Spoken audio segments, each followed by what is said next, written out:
हमारे देश में 20 ऐसे आदमी हैं जो पूरा देश खरीद सकते हैं, लेकिन इस देश के 20 मिलियन गरीब मिलकर भी अपने लिए 2 जून की रोटी नहीं खरीद सकते। कि इस बजट में जनता की हिफाजत नहीं बल्कि आफत नजर आ रही थी।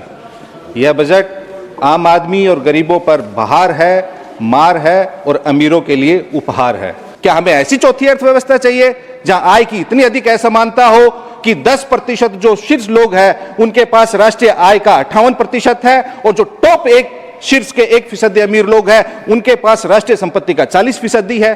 Thank you sir. बोलिए 5 मिनट्स। सर 1-2 मिनट एक्स्ट्रा चाहूंगा आपका। पार्टी का 7 मिनट था, बीच में बोलिए। आप बोलिए। Thank you sir. Sir budget पर सामान्य बजट पर चर्चा करने के लिए अवसर देने के लिए मैं अपनी पार्टी के राष्ट्रीय अध्यक्ष आदरणीय श्री लालू प्रसाद यादव जी और कार्यकारी अध्यक्ष श्री तेजस्वी प्रसाद यादव जी का धन्यवाद देना चाहूँगा। महोदय, बजट पेश करते वक्त ये सरकार की लाचारी और व्यवस्था स्पष्ट दिख रही थी, क्योंकि बजट अब एक सरकार के लिए औपचारिकता रह गया था। कृषि और रेल बजट तो पहले ही समाप्त कर दिया, अब ये भी एक औपचारिकता लग रही थी, क्योंकि इस बजट में जनता की हिफाजत नहीं बल्कि आफत नजर आ रही थी। यह बजट आम आदमी और गरीबों पर बहार है, मार है और अमीरों के लिए उपहार है। महोदय, मैं ये क्यों कह रहा हूँ, क्योंकि चुनाव से पूर्व सरकार की तरफ से बड़े बड़े आसमानी वादे किए गए, लोगों को लालच और डर दोनों दिखाया गया। लालच 2 करोड़ नौकरियां, 15 लाख रुपए, और डर कि आपका मंगलसूत्र छीन लिया जाएगा। आज सोना चांदी का क्या भाव है तो सबको पता है कि मंगलसूत्र कौन छीन रहा है। तो इसलिए अब लोग कह रहे हैं कि कैसे कैसे लोग कैसे ऐसे वैसे हो गए और ऐसे वैसे कैसे हो गए। तो महोदय, यह बजट लबोलुबाब यह है कि यह बजट आम आदमी की आमदनी घटाने वाला और समस्या बढ़ाने वाला बजट है। इस बजट में महोदय, मैं देख रहा था, इस बजट को 2 बार पढ़ा है, 2 बार। सब जानते हैं हमारा देश युवाओं का, किसानों का, नौजवानों का, ग्रामीणों का देश है। बेरोजगारी देश में चरम पर है। इस पूरे बजट में नौकरी शब्द सिर्फ 2 बार है। इतनी अधिक बेरोजगारी होने के बावजूद भी 2 बार युवाओं के लिए नौकरी का जिक्र किया गया है। तो जब अगर इस सरकार गांव, गरीब, ग्रामीण, किसान, नौजवान, युवा, महिला, अल्पसंख्यक, पिछड़े, दलित अगर इस सरकार के शब्दकोश में ही नहीं है तो इस सरकार की नीति, नियति, निर्णय और इनकी प्राथमिकताओं में कहां से होंगे। महोदय, वित्त मंत्री जी की योजनाएं गरीबों को कोऑपरेट करने वाली नहीं बल्कि कॉरपोरेट को असिस्ट करने वाली हैं सारी योजनाएं। सच तो यह है कि इस देश के 20 लोग ही इस देश की अर्थव्यवस्था को डिफाइन कर रहे हैं, बाकी सभी देशवासी इस सरकार की कुनीतियों का फाइन भर रहे हैं।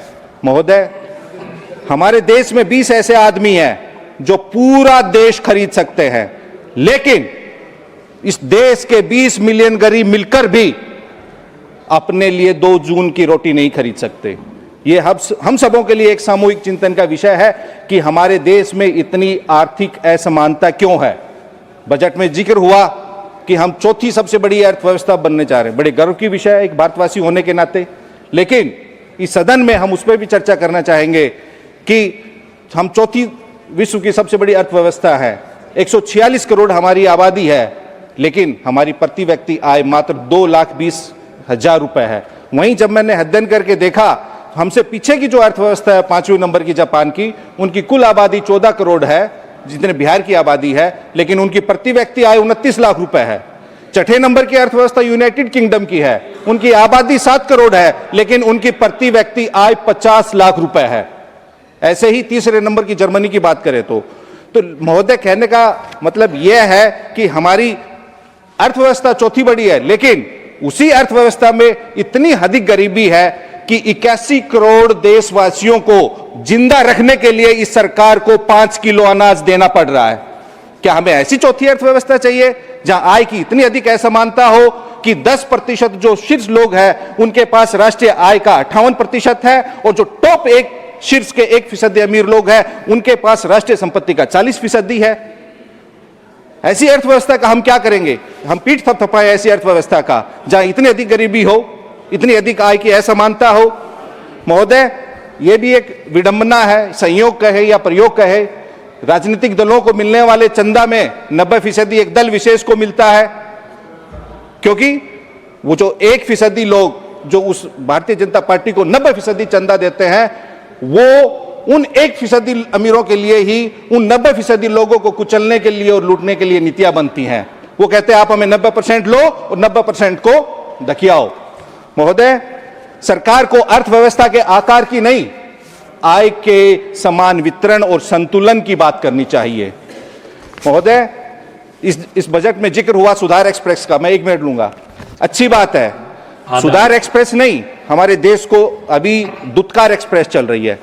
वो क्यों चल रही है? क्योंकि 90% आबादी को दुत्कार के आप सुधार एक्सप्रेस नहीं चला सकते। इस देश को महोदय, बस सरकार को सुधार एक्सप्रेस से पहले सत्कार और दुलार एक्सप्रेस चलाने की आवश्यकता है। और सुधार एक्सप्रेस तभी आगे बढ़ेगी जब बिहार जैसे गरीब और पिछड़े राज्य को बोगी, अंतिम बोगी में जोड़ने की नहीं, प्रथम इंजन में आप लगाएंगे, तभी सुधार एक्सप्रेस चलेगी। महोदय, और कैसे हमारा सुधार होगा? आपकी बात इस देश के, बस महोदय मैं खत्म कर रहा हूं अपनी बात को। इस देश के सूबे के एक मुख्यमंत्री कहते हैं कोई गरीब रिक्शा वाले से आपसे 5 रुपए मांगे तो आप उसको 4 रुपए दो, 1 रुपए अपने पास रख लो।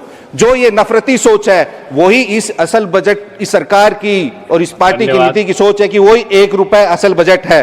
महोदय, वो इसलिए कहना चाहूंगा, बस महोदय मैं खत्म कर रहा हूं, मैं 1 मिनट।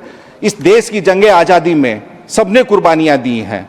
इस देश की सरजमी का एक एक इंच, इस देश के इतिहास का एक एक पन्ना चीख चीख कर कह रहा है कि इस देश की आजादी में हिंदू, मुसलमान, सिख, ईसाई सबने अपनी कुर्बानी दी। इस देश के झंडे में अशफाकुल्ला खां के खून का रंग भी रंगा हुआ है और भगत सिंह के खून का भी रंग रंगा हुआ है। सूबे का कोई एक मुख्यमंत्री को यह बदजुबानी नहीं करनी चाहिए। ये आपका सबका साथ, सबका विश्वास और सबका न्याय नहीं है। सारी बात आ गई, बहुत धन्यवाद महोदय, शुक्रिया। माननीय सदस्य